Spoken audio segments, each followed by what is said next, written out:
நீங்கள் படம் ரிலீஸ் ஆகி ஒரு 20 டேஸ்க்குள்ளே படம் வரலைன்னா எனக்கு சரியாக வராது, எங்களுடைய ப்ராசஸ் வந்து இந்த லிமிட்டில் போய்கிட்டு இருக்குங்க மாதிரி அமேசான் நிறுவனம் திட்டவட்டமாக சொல்லுது. டக்குன்னு அமேசான் நிறுவனம் அப்போ இனிமேல் வந்து படம் வர்றதுக்கு வாய்ப்புகள் குறைவுன்னு முடிவு பண்ணிட்டாங்க. பட் எலெக்ஷனுக்கு முன்னாடி வர்றதுக்கான வாய்ப்புகள் முன்னே நல்லா இருந்தது. 9ஆம் தேதி பார்த்துருந்தாங்கன்னா 19 வர வாய்ப்புகள் நிறையா இருந்துச்சு. இப்போ அதனுடைய பிரகாசம் கம்மியாக இருக்குது.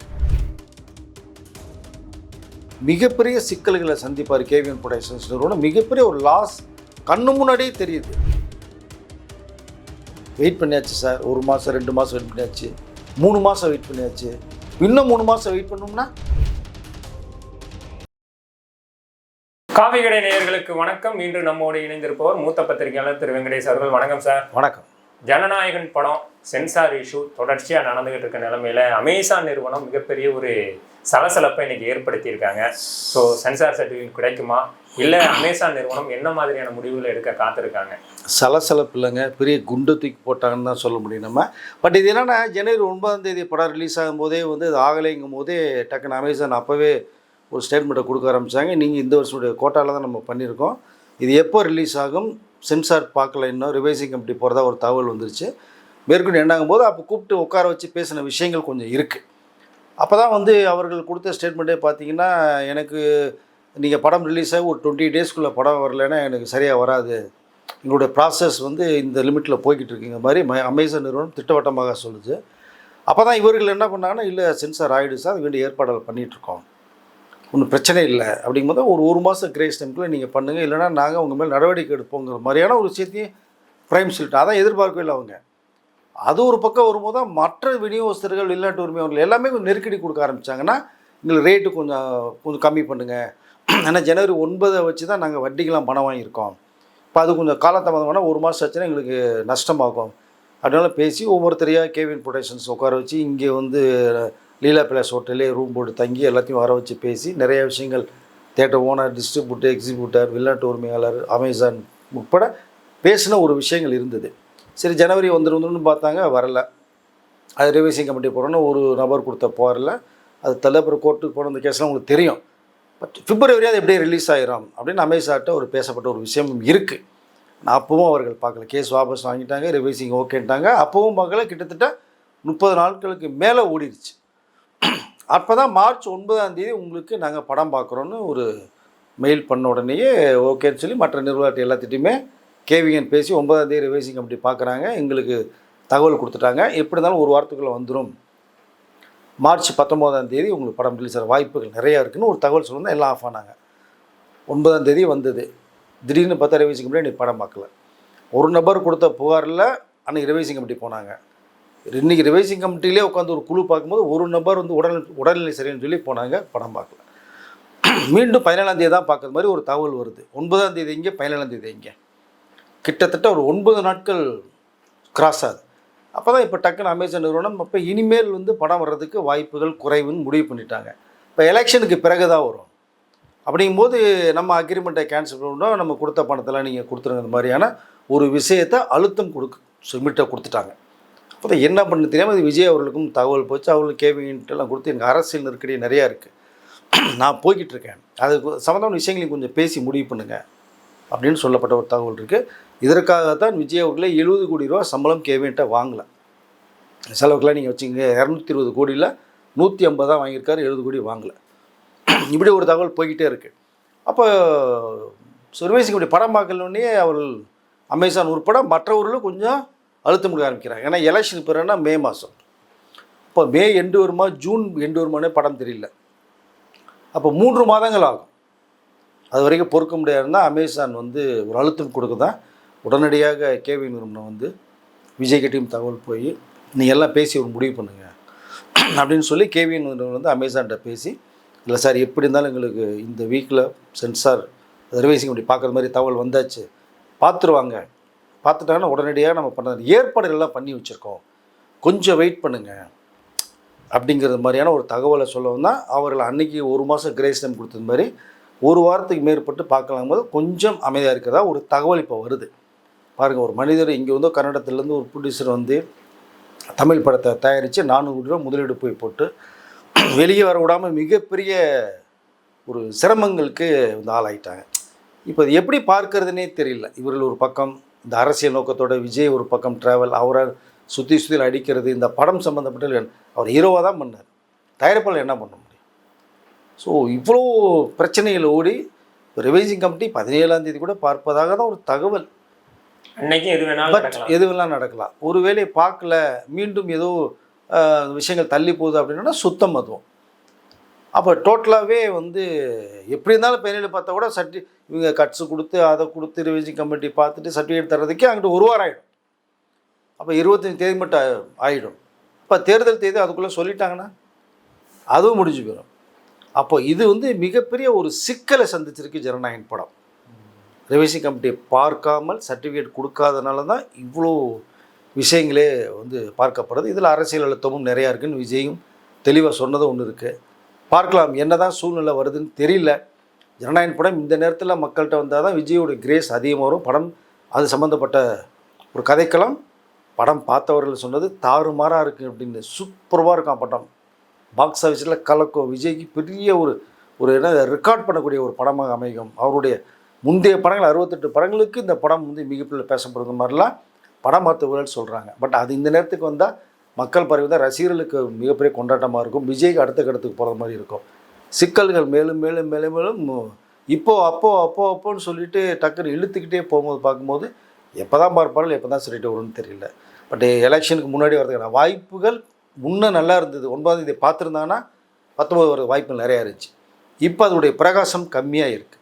மிகப்பெரிய ஒரு கேள்விக்குறிக்க இருக்குது. அதான் இப்போ அமேசான் நெருக்கடியிலேருந்து ஒரு வாரத்துக்கு கொஞ்சம் ரிலீஃப் பண்ணுறது மாதிரி ஒரு தகவல் பேசப்பட்டிருக்கு சார். Okay sir. 17ஆம் தேதி இந்த ரிவைசிங் கமிட்டி மறுபடியும் படம் பார்க்குறாங்க. அன்னைக்கும் ஏதாவது ஒரு காரணம் சொல்லி இவங்க தட்டி கழிச்சாங்கன்னா இதை எப்படி சார் எடுத்துக்கிறது? இல்லை, அதுதான் எல்லாமே இறுதி முடிவு அவங்ககிட்ட தான். அவங்களை ஒன்றும் நீங்கள் பேச முடியாதுங்க.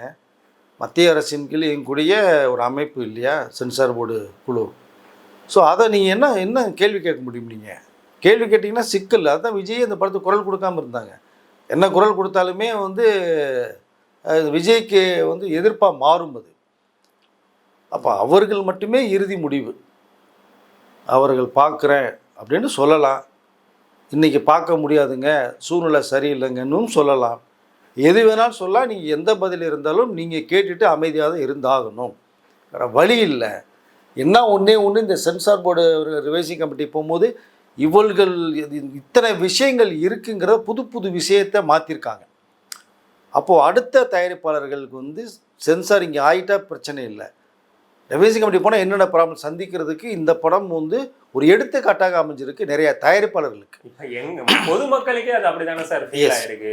ரிவைசிங் கமிட்டினா 20 நாளில் படம் பார்க்கணும், இந்த மாதிரியான விஷயங்கள்லாம் பொதுமக்களுக்கு தெரியாது. சென்சார் கிடைச்சிருச்சுங்கிற ஒரு நியூஸ் நமக்கு அவ்வளவுதான் தெரியுமே ஒழிய இந்த மாதிரியான விஷயங்கள்லாம் ஜனநாயகன் படம் மூலியமா தான் இவ்வளவு வெளிச்சத்துக்கு வந்திருக்கு. பொதுமக்களுக்கு தெரியுது கூட, தயாரிப்பாளருக்கு இப்போதாங்க நிறைய விஷயங்கள் தெரிய வருது. இனிமே ஒரு மாசத்துக்கு முன்னாடியே சென்சார் வாங்கி அவங்களே ஷாக் ஆகிறாங்க. புது விஷயத்த உருவாயிருச்சு. முன்னெல்லாம் பார்த்தீங்கன்னா போஸ்டர்ஸ்லேருந்து பேனர்லேருந்து ப்ளைனாக வச்சுருவாங்க. இப்போ நீங்கள் வெனையல் போர்டு வைக்கணும், போஸ்டர்ஸ் பண்ணுறதா இருந்ததுன்னா சென்சார் சர்டிஃபிகேட்டுடைய நீங்கள் ஸ்க்ரீனில் பார்க்கும்போது ஃபஸ்ட் பேஜ் வரும் இல்லையா, அந்த சர்டிஃபிகேட் காப்பியை நீங்கள் இதில் பிரிண்ட் பண்ணணும். இப்போ இது பிரிண்ட் பண்ணி தான் நீங்கள் போஸ்டே ஓட்ட முடியும், வினைல் பேனரே வைக்க முடியும். அப்படி ஒரு சிஸ்டத்தை மாற்றிருக்காங்க. சோஷியல் மீடியா தான் ஃபஸ்ட்டு சிங்கிள் செகண்ட் சிங்கிள் வர்றதுக்கு தேவையில்லை. பட் ஆஃப்டர் ரிலீஸ் நீங்கள் ப்ரொமோஷன் கொடுக்கும்போது எல்லாத்துக்குமே சர்டிஃபிகேட் அட்டாச் பண்ணணும். நீங்கள் அப்படி ஒரு சிஸ்டத்தை மாற்றிருக்காங்க. தயாரிப்பாளர் இதெல்லாம் புதுசாக இருக்கே, நாங்கள் எங்கே போகிறது, என்ன பண்ணுறதுன்னு தெரியாமல் திணறாங்க. ஜனநாயகன் படம் அவ்வளோ சிக்கல்களில் போய் சிக்கியிருக்கு. அந்த படம் நிறைய தயாரிப்பாளர்களுக்கு ஒரு எடுத்துக்காட்டாக அமைஞ்சிருக்கு. பார்க்கலாம் 17 பார்க்குறாங்களா, இல்லை வேறு ஏதாவது நீங்கள் சொன்னது மாதிரி காரணங்கள் சொல்லி படம் தள்ளி போனாலும் சொல்ல முடியாதுங்க. அவர்கள் எடுக்கிற முடிவு தான் சார். இந்த படம் வந்து 17 வந்தாலுமே இந்த மாதம் எண்டுக்குள்ளே வர்றதுக்கான வாய்ப்புகள் இருக்கா சார்? இல்லை, அதுதான் 17 பார்க்குறாங்க ஒரு தகவல், அது உறுதி செய்யப்படல. இப்போ 17 பார்த்தாங்கன்னா உங்களுக்கு இப்போ 17 ஈவினிங் தான் நீங்கள் வந்து இந்தந்த கட்செல்லாம் நீங்கள் கொடுங்கன்னு சொல்லிடுவாங்க. இவர் ரெடி பண்ணுறதுக்கு 2 நாள் ஆகும்ல. இப்போ 18, 19 இவங்க சப்மிட் பண்ணுவாங்க. அவங்க திரும்பி அதை கட் பண்ணதை நீங்கள் சரியாக பண்ணிங்கன்னு செக் பண்ணுவாங்க. இப்போ 19 பார்ப்பாங்களா, 20 பார்ப்பாங்களா, 21 பார்ப்பாங்களான்னு தெரியாது. பார்த்ததுக்கு பிறகு ஓகே நாங்கள் கொடுத்ததெல்லாம் கரெக்டாக பண்ணியிருக்கீங்க அப்படின்னு ஒரு மெயில் போட்டுருவாங்க. உங்களுக்கு சர்டிஃபிகேட் தரப்படும்னு. அதற்கு பிறகு எப்போ தருவாங்க ரெடி பண்ணி அவங்க தர்றதான் சர்டிஃபிகேட். அப்போ அதுக்கும் ஒரு டைம் அதுக்கும் டைம் எடுப்பாங்க. ஓகே. இது சாதாரணமாக ஒரு நடிகராக விஜய் இந்த படம் இருந்தாங்கன்னா பிரச்சனை இல்லை, அது பாட்டுக்கு ஆட்டோமேட்டிக்காக ஒர்க் போய்கிட்டே இருந்திருக்கும், சர்டிஃபிகேட் வந்துகிட்டு இருக்கும். ஸோ இங்கே அரசியல் கட்சி தலைவராக போகிறதுனால தமிழகத்தில் மிகப்பெரிய ஒரு ஒரு என்ன சொல்ல மக்களுடைய செல்வாக்கு அந்த பூகம்பத்தை காமிச்சிட்டாரு, அந்த பிரளயத்தை உருவாக்கிட்டாரு. அப்போ இங்கே விஜய தன் பக்கம் கூட்டணிகளை வர்றதுக்கான ஏற்பாடு பக்கம் போயிட்டுருக்கு. இவ்வளவு சிக்கல் மத்தியில் ஜனநாயகம் போய் சிக்கியிருக்கு. அப்போது இப்படியே பார்த்தாலும் நீங்கள் சர்டிஃபிகேட் இந்த மாதம் எண்டு தான் கிடைக்குது அப்படின்னா நீங்கள் தேர்தல் தேதி அதுக்கு முன்னாடி சொல்லிட்டாங்கன்னா வராது. ஒருவேளை சொல்ல ஏப்ரல் ஃபஸ்ட் வீக்கு தான் தேர்தல் தேதி சொல்கிறாங்கன்னா இந்த மாதம் எண்டுக்குள்ளே வர்றதுக்கு கூட ஜனநாயகம் படத்துக்கு நிறைய வாய்ப்புகள் இருக்குது. அது சென்சார் போர்டு மனசு வைக்கணும், தேர்தல் தேதி கொஞ்சம் தள்ளி போகணும். இந்த இந்த என்ன சொல்கிறதுன்னா கிரிக்கெட்டில் இந்த 6 பாலில் வந்து 25 ரன் அடிக்கணும்பாங்க, 3 பால் டொக்கு விழுந்துடும். மீதி 3 பாலில் அடிக்கணும் போது சிக்ஸராக அடிக்கணும். இந்த 3 பாலில் ஏதோ ஒரு ரன் எடுத்தால் கூட கரெக்டாக 18 ரன் அடிக்கணும். 3 பாலுக்குன்னா 3 சிக்ஸர் அடிக்கணும். சாத்தியமா? முடிஞ்சு சாத்தியமா? அது அந்த மாதிரி ஒரு சூழ்நிலையில் ஜனநாயக படம் இருக்குது. சார் இப்போ வந்து பார்த்தீங்கன்னா அமேசான் நிறுவனம் 120 கோடி கொடுத்து இந்த படத்தை வாங்கியிருக்காங்கிற போது 17ஆம் தேதி ரிவைசிங் கமிட்டி படத்தை ஓகே பண்ணலை, இல்லை படம் பார்க்கலைங்கிற போது பார்த்தீங்கன்னா அந்த 120 கோடியை திரும்பி கொடுக்கணும். ஆல்ரெடி தமிழ்நாடு டிஸ்ட்ரிபியூட்டர்ஸ்லாம் 105 கோடி கொடுத்துருக்காங்க. ஸோ அப்படிங்கிற பொழுது எல்லாருமே திரும்ப பணத்தை வாங்கிட்டாங்கன்னா இது வந்து கேவிஎன் ப்ரொடெக்ஷனுக்கு என்ன மாதிரியான ஒரு லாஸை சார் கொடுக்கும்? மிகப்பெரிய லாஸை சந்திக்க வேண்டியது வருங்க. அவங்க வட்டியோடு கேட்பாங்க. நீங்கள் 9ஆம் தேதி ரிலீஸுக்கு தான் இந்த படம் பேசப்பட்ட தொகை எல்லாருக்குமே. நீங்கள் ஜனவரி 9லேருந்து ஒரு மாதம் முடிஞ்சு, பிப்ரவரி முடிஞ்சு, மார்ச்சும் இப்போ அதாவது மிடில் போய்கிட்டு இருக்கு. மார்ச் எண்டு வரைக்கும்னா கிட்டத்தட்ட எனக்கு தெரிந்து 80 நாட்கள். 80 நாட்களுக்குள்ளே வட்டி இருக்குல்ல உங்களுக்கு, அதை கேட்பாங்க. நீங்கள் 9 ரிலீஸ்னால் கேட்டிருக்க மாட்டாங்க. அது நஷ்டமோ லாபமோ பெரியவங்கன்னா அது அவரோட போயிருக்கும். இப்போ அழுத்தம் கொடுப்பாங்க. ரேட்டு ரெடியூஸ் பண்ண சொல்கிறாங்க. தமிழகத்தினுடைய விநியோகம் 5 பேர் வாங்கியிருக்காங்க தமிழ்நாட்டுடைய ரைட்ஸ் 105 கோடி ரூபாய்க்கு. அவர் எல்லா பேருமே குறைப்பாங்க. ஒவ்வொருத்தரும் ரேட் கொடுத்து வாங்கியிருப்பாங்க. 25 கோடி 30 கோடி 30 கோடின்னு வாங்கியிருப்பாங்க இல்லையா. அவர் எல்லாமே ரேட்டு குறைக்கிறாங்க. இந்த இன்ட்ரெஸ்ட்டை கேட்பாங்க. மிகப்பெரிய சிக்கல்களை சந்திப்பார் கேவிஎன் ப்ரொடக்ஷன்ஸ் நிறுவனம். மிகப்பெரிய ஒரு லாஸ் கண்ணு முன்னாடியே தெரியுது. நீங்கள் படம் ரிலீஸ் ஆனதுக்கு பிறகு மிகப்பெரிய ஹிட்டா ஹிட் இல்லையாங்கிறது தெரியும். ஆனால் படம் பிளாக் பஸ்ட் ஹிட் ஆகும், அதுதான் கணக்கு சொல்கிறாங்க. ஆனால் அது வரைக்கும் அதுக்கு பிறகு மிகப்பெரிய லாபமா நஷ்டமாங்கிறது தெரிய வரும். படமே ரிலீஸ் ஆகும் ஒரு நஷ்டத்தினுடைய நஷ்டம் கண்ணுக்கு முன்னாடி தெரியுது கேவிஎனுக்கு. இப்போ நீங்கள் சொல்கிற கணக்குப்படி பார்த்தீங்கன்னா இந்த படம் மிகப்பெரிய பிளாக் பஸ்டர் ஆனாலும் அவங்களுக்கு ஆன நஷ்டத்தை சரி செய்கிறதுக்கு தான் யூஸ் சரியாக இருக்கும். ஈக்குவல் பண்ணுறது தான் சரியாக இருக்கும். வட்டி கேட்பாங்க எல்லா பேரும், அது கொடுக்கணும். கிட்டத்தட்ட அப்படிலாம் கூட்டி கழித்து பார்த்தோம்னா போட்ட காசு மட்டுமே கேவிஎன் ப்ரொடக்ஷன் வர்றதுக்கான வாய்ப்புகள் இருக்குது. மிகப்பெரிய லாபத்தை பார்க்க முடியாது. என்ன கிரெடிட் அவங்களுக்கு, விஜயோட கடைசி படம், அது எங்கள் தயாரிப்பில் வந்த படம், சூப்பர் டூப்பர் ஹிட், ஒரு நல்ல படம் விஜய் கொடுத்தோங்கிற அந்த பெருமை மட்டுமே கேவிஎன் ப்ரொடக்ஷன் சேரும். அதுவே பெரிய லாபம் தான், ஒன்றும் மறுப்பதற்கு இல்லை. பெரிய லாபத்தெல்லாம் எதிர்பார்க்கல அவங்க. பட் இருந்தாலும் ஒரு காசைப்படுறோன்னா ஒரு அது மேற்கொண்டு ஒரு 5 ரூபாய் 10 ரூபாய் ஒன்று ஆசைப்படுவாங்க. எல்லா பேருமே லாபத்தை பண்ண ஆசைப்படுவாங்க. நஷ்டத்துக்காக பிஸ்னஸ் பண்ண மாட்டாங்க. ஸோ இப்போ அதனால் கேவிஎன் ப்ரொடக்ஷன்ஸ் மிகப்பெரிய ஒரு இக்கட்டான சொல்ல சிக்கியிருக்காங்க. ஜனநாயகன் படம் இப்போ கொடுத்தா சிறப்பாக இருக்குன்னு, அது வருமா வராதுன்னு மிகப்பெரிய கேள்விக்குறி இப்போ உருவாயிருச்சு. 9ஆம் தேதி படம் பார்க்கலன்னு ஒன்றையே. விஜய் என்ன நிலைப்பாட்டில் சார் இருக்கு? இல்லை, அவரும் இதுக்கு முன்பாக நீங்கள் ரிவைசிங் போகிறதுக்கு முன்னாடி நிறைய விஷயங்கள் கூப்பிட்டு கேவிஎனை கூப்பிட்டு பெங்களூர்ந்து வர வச்சு பேசினது அவர் தான் பேசினார். இப்படிப்பெல்லாம் சிக்கல் இருக்குது, இதெல்லாம் இருக்குது. ஆனால் சிக்கல் வருங்கிறத ஏற்கனவே அவர் கேவிஎன்ட்ட உட்காந்து படம் ஆரம்பிக்கிறது முன்னாடியே பேசிட்டாங்க. ஆனால் எனக்கு தெரிஞ்சு விஜய் படங்களில் ரொம்ப நாள் இழுத்த ஒரு பிரச்சனைனா ஜனநாயகம் தான் மிகப்பெரிய சிக்கலை சந்திச்சிருக்கு. ஆனால் தயார் பண்ணுறதுக்கு தெரியும். விஜய் அவர்கிட்ட சொல்லிட்டாங்க, எங்களுக்கும் தெரியும் சார் உங்களுக்கு கடைசி படம் மிகப்பெரிய சிக்கலில் வரும், அதெல்லாம் தாண்டி வந்துடலாம் சார். இப்படிலாம் ஒரு சிக்கல் வரும்னு எதிர்பார்க்கல. நீங்கள் சிக்கல் வரும், ப்ராப்ளம் வரும், ஆனால் படம் ரிலீஸ் ஆகிரும். இவ்வளோ அதாவது சுருங்க சொல்ல நெருக்கடிகள் நிறையா வரும். இப்போ தியேட்டர் 1500 தியேட்டரில் ஒரு 500 தியேட்டர் மட்டும் கொடுப்பாங்க. 5 ஷோ இப்போ 4 ஷோ கொடுப்பாங்க. ஒரு மாதம் ஒரு படத்தை 10 நாள் தூக்கணும்னு பார்ப்பாங்க, வேறு படத்தை கொண்டு வருவாங்க. இப்படிலாம் சிக்கல் வரும் தான் ஒரு கால்குலேட் பண்ணுது. ஆனால் இங்கே சென்சாரே பார்க்காத அளவுக்கு ஒரு சிக்கல் உருவாகிருக்கு. அப்படிங்கும்போது அது பண்ணி சர்டிஃபிகேட் அவர்கள் கொடுத்தாதான் படமே ரிலீஸ் ஆக முடியும், இல்லைன்னா ஆகாது. அப்போது வெளிநாட்டு உரிமையெல்லாம் அந்தந்த கண்ட்ரியில் சில பேர்லாம் வாங்கிட்டு போனவங்க சென்சார் பண்ணி வச்சுட்டாங்க. இப்போது தமிழ்நாட்டை ரிலீஸ் பண்ணாங்கன்னா வெளியில் ரிலீஸ் பண்ணாங்கன்னா டக்குன்னு ஜனநாயகம் ரிலீஸ் ஆயிரும். எல்லா வெளிநாட்டு கண்ட்ரியில் ரிலீஸ் ஆகிடும், அதர் ஸ்டேட்டு கூட அது வாய்ப்புகள் நிறையா இருக்கும். ஆனால் அது இங்கே தானே முக்கியம் உங்களுக்கு. இங்கே தானே மெயின். இப்போ இதானே பார்க்கணும் உங்கள் டார்கெட். இப்போ நீங்கள் அங்கே பண்ணிங்கன்னா நிறையா அந்த படம் வந்து இப்படி ஏதோ ஒரு சைட்டில் வெளியில் வந்துடும் படம் உங்களுக்கு. ஆமாம், எங்கிட்ட வரும்னே தெரியாது. தலைவா படத்துக்கு அப்படி தான் ஆச்சு. அப்புறம் அது மாதிரி உருவாக்குறதுனா தமிழில் ரிலீஸ் பண்ணிட்டு மற்றதுக்கெல்லாம் பண்ணலாம் அப்படின்னு சொல்கிறாங்க. எல்லாவரையுமே கேள்வி கேட்க ஆரம்பிக்கிறாங்க. வெயிட் பண்ணியாச்சு சார், 1 மாதம் 2 மாதம் வெயிட் பண்ணியாச்சு, 3 மாதம் வெயிட் பண்ணியாச்சு, இன்னும் 3 மாதம் வெயிட் பண்ணோம்னா அப்படிங்கிற அந்த நெருக்கடிக்கு ஆளாயிட்டாங்க கேவிஎன். பட் இங்கே விஜயுடைய மனநிலை என்ன இருக்கும்? ரொம்ப சிரமமாக தான் இருக்கும். என்ன பேசுறதுன்னு தெரியாது, என்ன சொல்கிறதுன்னு தெரியாது. இல்லை ஒட்டு மொத்தமாக வாங்கினவங்களுக்கு எல்லாத்தையுமே செட்டில்மெண்ட் பண்ணணும். அது நடக்குமா? ஒரு பிஸ்னஸில் போட்டாச்சு வாங்கியாச்சுன்னா அடுத்த பிஸ்னஸுக்கு போட்டுருவாங்க பணம். அது ரொட்டேஷனில் தான் இருக்கும். அவங்களுடைய படம் டாக்ஸி படத்துக்கு ஃபுல்லாக கொஞ்சம் செலவு பண்ணி எல்லாம் அது வேறு பண்ணியிருக்காங்க. அது மார்ச் 19 வந்தால் கூட அதனுடைய கலெக்ஷனை பார்த்து இதுக்கெல்லாம் எல்லாம் கொடுத்து கூட சால்வ் பண்ணுவாங்க. அந்த படமும் வரல. இப்போ 19ஆம் தேதி வரல டாக்ஸிக்கு. யஷ் நடித்த படம். இப்போ அதுவும் தள்ளுது, அதில் பல கோடி முடங்கியிருக்கு. இதுவும் தள்ளுது, 4 கோடி இதில் முடங்கியிருக்கு. ஒரு மனிதனுக்கு மிகப்பெரிய ஒரு சூழ்நிலை, கஷ்டமான ஒரு சூழ்நிலை விஜய் அவர்களுக்கு உருவாகிருக்கு.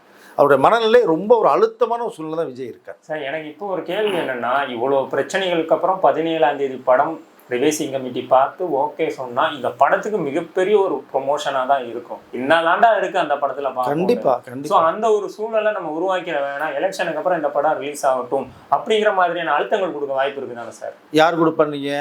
மத்தியலையோ மாநிலத்திலேயோ யாராவது? இல்லை, அவங்க அழுத்தம் கொடுக்குற வாய்ப்பு சர்டிஃபிகேட் கொடுத்துட்டீங்கன்னா இவங்க ரிலீஸ் பண்ணிட்டு போயிடுவாங்க. சப்போஸ் கொடுத்துட்டா இந்த படத்தை என்னதாண்டா இருக்குன்னு பாத்துருவோம்னு சொல்லிட்டு போய் எல்லாரும் பார்க்க ஆரம்பிச்சாங்க. அது விஜய்க்கு ஒரு அரசியல் ரீதியா மிகப்பெரிய ஒரு சப்போர்ட்டா மாறி ஒரு சூழலை உருவாக்க விடுவாங்களா சார்? முதல்ல அதுதான் இழுத்து அடிக்கிறது. அதுதானே பார்க்காம இருப்பது காரணம் என்ன? இல்ல 17ஆம் தேதியும் இது வரதுக்கான வாய்ப்புகள் குறைவுங்கிற மாதிரி தானே சார்? இல்லை, அதுதான். அது வந்து மிகப்பெரிய கேள்விக்குறியாக தான் இருக்கு. ஓகே, பார்த்தாலும் அங்கிட்ட ஒரு 10 நாள் டைம் எடுத்துருவாங்க சர்டிஃபிகேட் தர்றதுக்கு. பார்க்கலன்னா திரும்பி எப்போ பார்ப்பாங்கன்னு தெரியாது. அதனால் தணிக்கை குழு அதிகாரிகளுடைய இறுதியான முடிவு தான் இது. யாரையுமே இதில் குறை சொல்ல முடியாது. அந்தந்த இடத்துல பார்த்தா தான் உங்களுடைய சூழ்நிலை தெரியும். அவர்கள் ஏன் பார்க்குறேன்னு சொல்லி பார்க்கலை, ஏன் தாமதம் அப்படிங்கலாம் சில காரணங்கள் இருக்கும். அந்த காரணம்லாம் வெளில வராது. ஒட்டுமொத்தமாக பார்க்கல, எப்போ பார்ப்பாங்க தெரியாது. ஃபைனலில் பார்ப்பாங்களா, பார்க்குறேன்னு சொல்லியிருக்காங்க தெரியாது. பார்த்தா சரிட்டு வரும். அது எப்போ வரும்? உடனே 2 நாள் கிடைக்குமா? அது சொல்ல முடியாது. நீங்கள் உடனே கொடுங்க பார்த்துட்டீங்கன்னு கேட்க முடியுமா? கேட்க முடியாது. பட் இவ்வளோ விஷயங்கள் உள்ளுக்குள்ளே இருக்குது. இதெல்லாம் தாண்டி போகணும். இப்போ இந்த படம் சரியான நேரத்துக்கு வந்துருச்சுன்னா அதோடைய ரேஞ்சே வேறு. பார்க்கக்கூடாது நினச்சவெல்லாம் படத்துக்கு போவான். என்ன இருக்குது இந்த படத்தில், ஏன் இவ்வளோ காலதாமதம் பண்ண என்னென்னு ஒட்டு மொத்தமாக விஜய் ரசிகர்கள் மக்கள் பார்க்குறது ஒரு பக்கம்னா, பிடிக்காதவரோடு இந்த படத்துக்குள்ளே போவாங்க. படம் சுமாராகவே இருந்தாலும் கூட்டம் கூடிடும். 4 நாளைக்கு அலப்பறையாக இருக்கும் படம். உங்களுக்கு வசூலில் அள்ளும், தாண்டிடும். அதெல்லாம் ஓகே, ரிலீஸ் ஆகணுங்கள. இப்போ அங்கே தானே செக் இருக்குது உங்களுக்கு. அதில் தெரியாது. ஸோ கடவுளுக்கு வெளிச்சம், கடவுளுக்கு வெளிச்சத்துன்னு சொல்கிறத விட சென்சார் போர்டு அதிகாரிகளுக்கு தான் வெளிச்சம். அவங்கள பார்த்து கொஞ்சம் பெரிய மனசு வச்சாங்கன்னா கண்டிப்பாக 400 ரூபா முடங்கி கிடக்கு. அவர்களுக்கும் அது தெரியும். கண்டிப்பாக அவர்களும் நம்மளை மாதிரி தான், நல்ல மனசுள்ளவர்கள் தான். பட் ஏதோ ஒரு சூழ்நிலை, ஏதோ ஒரு அழுத்தம் பார்க்க முடியாமல் இருக்குது. பார்த்தால் சிறப்பாக இருக்கும். சர்டிஃபிகேட் கொடுத்தாங்கன்னா இன்னும் சிறப்பாக இருக்கும். பொறுத்திருந்து பார்க்கலாம் நம்ம. ஓகே சார், நிறைய தகவலை பயந்துக்கிட்டீங்க. ரொம்ப நன்றி சார். நன்றி.